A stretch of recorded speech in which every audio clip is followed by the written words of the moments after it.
All right, so I want to talk today about the gamification of everything. It's a very common term you hear in the industry today, people talking about gamifying businesses, websites, business functions that really aren't games at all, but they talk about it as a way to basically encourage addiction like World of Warcraft. And really when people talk about gamification, they're talking about game mechanics, right? The simplest parts of games that induce those sort of addictive behaviors in people.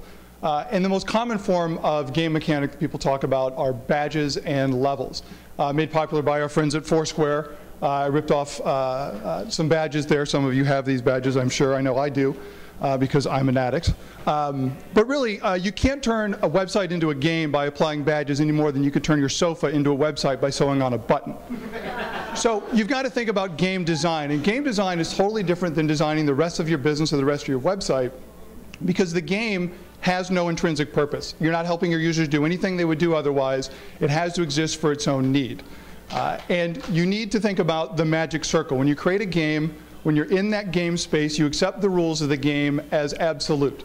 When you're in chess, you don't complain about the grid, you don't complain about the fact that it's 8 by 8 and you really want some more squares, you accept it. And you do, when you're designing that game, you have to do something you never do as a web designer, and that's put obstacles in the way of your users. You'd never do that when it comes to a conversion funnel, right? You'd get fired, we'd all get fired. But when it comes to a game, not only is it expected, but it's actually required to make the game interesting. And there's a sort of interesting relationship between games and play. We have this sort of concept of play, things we engage in for fun that sort of serve their own need, and games is a more structured version of play, sort of a subset of that. But at the same time, there's an inversion in that play is a subset of games, that even within a structured form, even within chess or a game like Go, there's certainly room for exploration, there's room for doing things that maybe weren't intended. All right, so exploring is a big part of what people are going to do inside your game. Whenever you inject people into a process, they're going to find things that you never anticipated before. So the process of exploring the entire game space as you define these rules is something your users are going to engage in.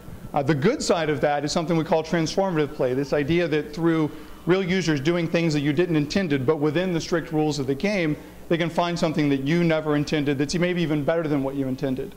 For instance, our friends at Red versus Blue who've created this concept of machinima, where they use the Halo 3D rendering engine to create Hollywood quality movies. They script the movies and they film them within Halo, in essence turning a game into a movie making platform. And the other thing that's going to happen is you're going to realize that people are different. And as people explore the different spaces, they have different motivations. And you can map them basically their desire to win the game versus their respect for the rules. That's what the y-axis is over there. And all these people are going to address your game differently. You have to count for them.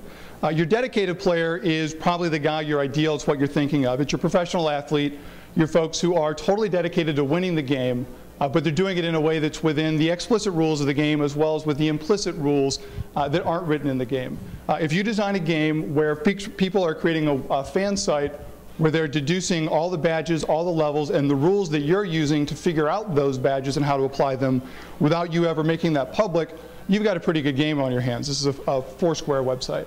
And then you've got cheaters. So cheaters are just as interested in winning the game. He's not a very clever cheater. They're just as interested in winning the game as the dedicated player, but they have no respect for the explicit rules of the game. It's a big problem in games, and it's something you've got to figure out how to address. It's going to happen in your game. These are folks who are going to find exploits. They're going to find ways to hack the clients. They're going to find ways to snoop the network traffic. If anyone here was an EverQuest or an EverCrack player, you're probably involved in that game as well. So it's a big part. And then in between the two, you've got unsportsmanlike players. And this is where a lot of judgment comes into play. Sometimes they act like the dedicated player and they just want to win. And sometimes they're going to act like the cheat and they're going to find ways outside of the explicit rules to win. And you're going to have to figure out how to deal with that. Here's an example from Foursquare. Someone named Dave just told my Salt Bayer ship, guess where I'm going for dinner. Dedicated player, trying to win, totally within the rules. And over here you've got someone who's decided to become the mayor of the universe. Clearly not what they intended. But really, when you're designing your game, the worst possible kind of player for you is the spoil sport. This is the person who not only, they're not a problem because they don't want to win, they're a problem because, well, not because they don't have respect for rules, but because they don't want to win. This is the person in Twister who knocks over the other players, the person who turns a game of Texas Hold'em into 52 pickup. and they're your worst player. Whenever you inject people into a space, they're going to explore, they're going to find the limits, and when you design your game up front, you're going to have to decide how to deal with all those kinds of players. And that's it.